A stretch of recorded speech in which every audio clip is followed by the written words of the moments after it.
In this particular video, we're going to focus on the problems post 7 Years' War, in particular looking at financial issues and questions about colonial authority.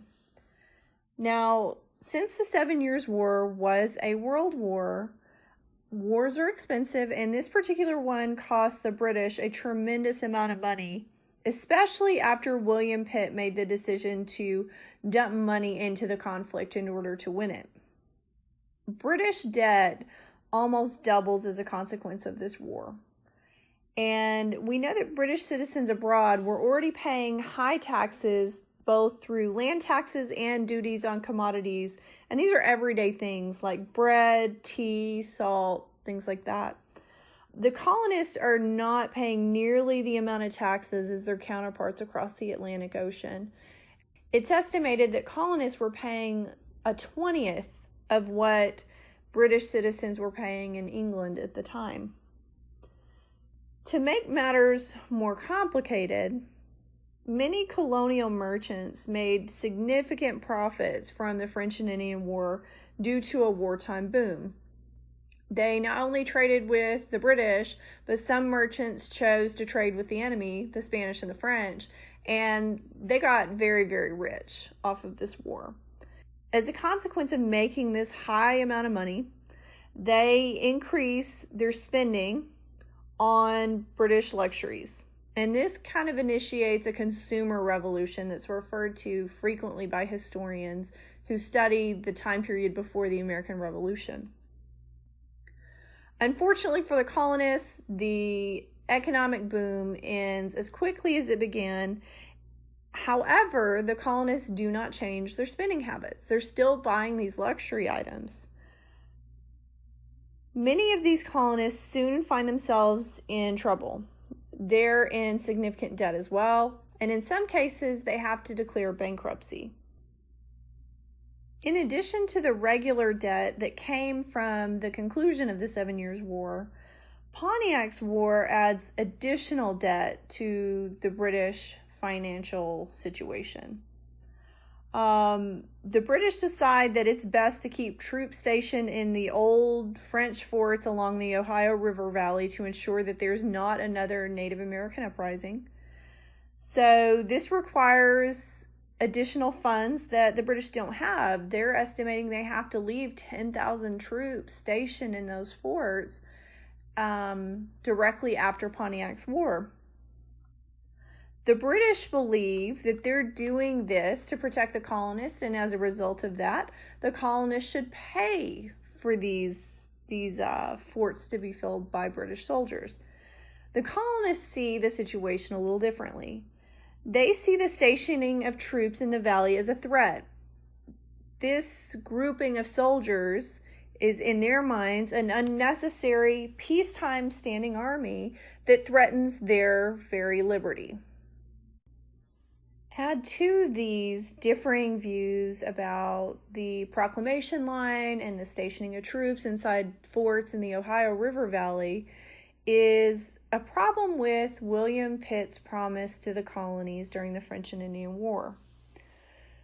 William Pitt, who the colonists particularly like because he treats them well, treats them as peers, as equals, negotiates with the colonists to help the British focus on the European front. He tells them that if the colonists provide troops to fight the French in North America, they won't owe any money for the cost of the war. In fact, he'll reimburse them for the money that they spend in the conflict.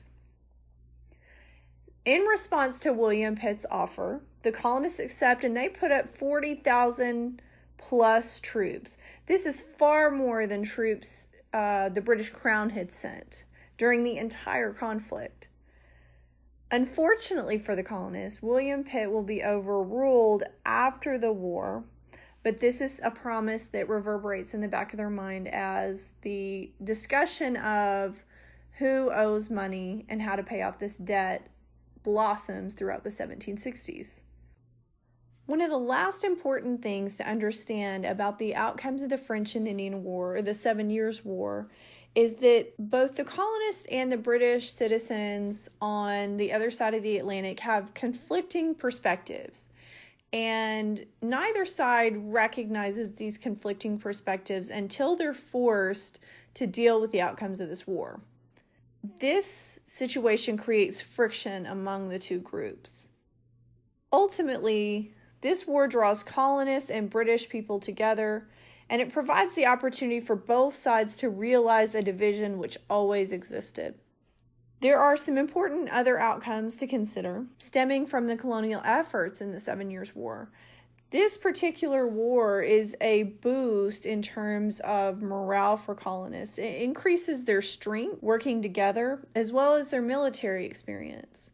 On the flip side, it enhances colonial frustration. Many of the American leaders were rarely promoted in their view, and they were treated poorly in the British Army. The British see the American contribution in the North American front of the war completely opposite. They believe the American military performance was poor, that the troops that were provided were undisciplined. A lot of times they just left in the middle of a conflict to go home when their term was up or if they hadn't gotten paid, and that was particularly disgusting to them.